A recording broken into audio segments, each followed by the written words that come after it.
আসসালামু আলাইকুম প্রিয় খামার প্রত্যাশী ভাই ও বন্ধুগণ। আমরা খোসাবাড়ির হাট থেকে দুইটা হাড্ডি গাভী কিনেছি। তো এখানে যেটা দেখতে পাচ্ছেন পাশাপাশি এইদিকে, এটা কিন্তু গাভী না, এটা দুই দাঁতের কিন্তু একটা বাচ্চি আর বকনা যেটাকে আমরা বলে থাকি আর কি।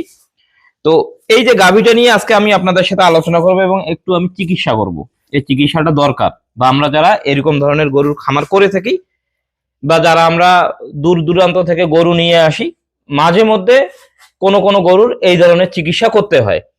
এবং আমি আপনাদেরকে বহুকাল ধরে বহুদিন ধরে কিছু কথা বলতেছি, সেটা হচ্ছে যে এই গরুর ব্যবসাটা বর্তমানে কিন্তু কোনো এলাকার উপর বা কোনো জায়গার উপর ভিত্তি করে চলতেছে না। এখন গরুর ব্যবসা কিন্তু গোটা বাংলাদেশ ব্যাপী সেম ভাবেই চলতেছে। মোট কথা, যেহেতু অনলাইনের যুগ, আপনার ধরেন সারা বাংলাদেশের বিভিন্ন জায়গার লোক বিভিন্ন জায়গা থেকে গরু নিয়ে যাওয়া আসা করতেছে। সুতরাং এই গরুগুলো এখন অনেক ক্ষেত্রেই কিন্তু ট্রাকেই থাকে বা বিভিন্ন জার্নি করে থাকে আর কি।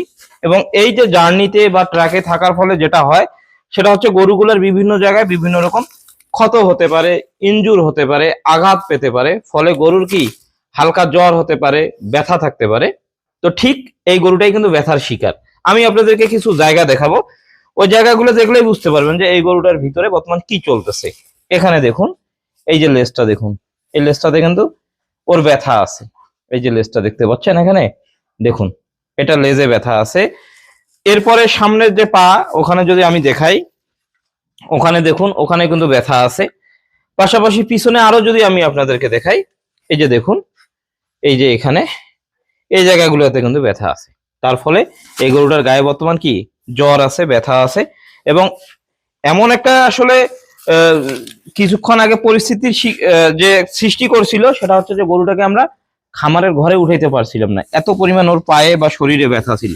তো যাই হোক, আলহামদুলিল্লাহ খামারে আসার পরে খাচ্ছে এবং গরুটা কিন্তু এখন পর্যন্ত ভালোই আছে। যেহেতু ব্যথা আছে বা যেহেতু জ্বর আছে, সুতরাং একটা হালকা চিকিৎসা তো করতেই হবে।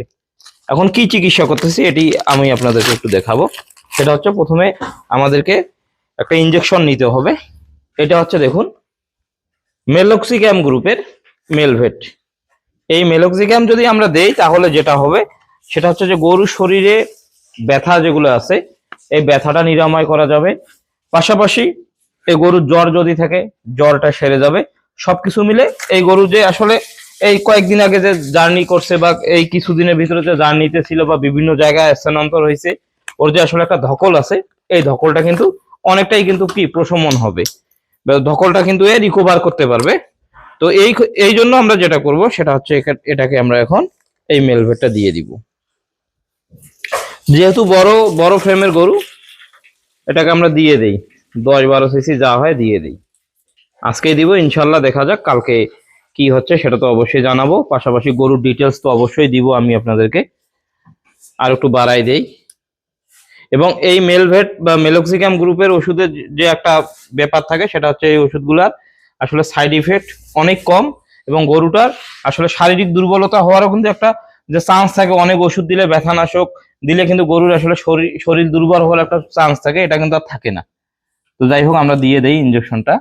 হাড়ে কিন্তু লাগানো যাবে না, কারণ এই গরুটা তো পুরোটাই বর্তমান হাড় অবস্থায় আছে, সেজন্য খুবই সেন্সিটিভ থেকে আপনাকে ইনজেকশনটা পুশ করতে হবে।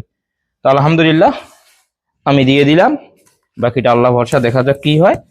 এবং আপনারা তো ভিডিও দেখলে নেই, বা আপনাদের খামারে এরকম ধরনের গরু আসলে আপনারা এটা করে নেবেন, কোনো টেনশনের কারণ নেই। আর যদি ভালো হয় টেম্পারেচারটা মেপে নেবেন, এটা হচ্ছে মূলত মেইন কথা। তো এই হচ্ছে চিকিৎসা, এবং আগামীকালকে অবশ্যই আমি আপনাদেরকে আপডেট জানাবো। সবাই ভালো থাকেন, সুস্থ থাকেন, ধন্যবাদ সবাইকে, আসসালামু আলাইকুম।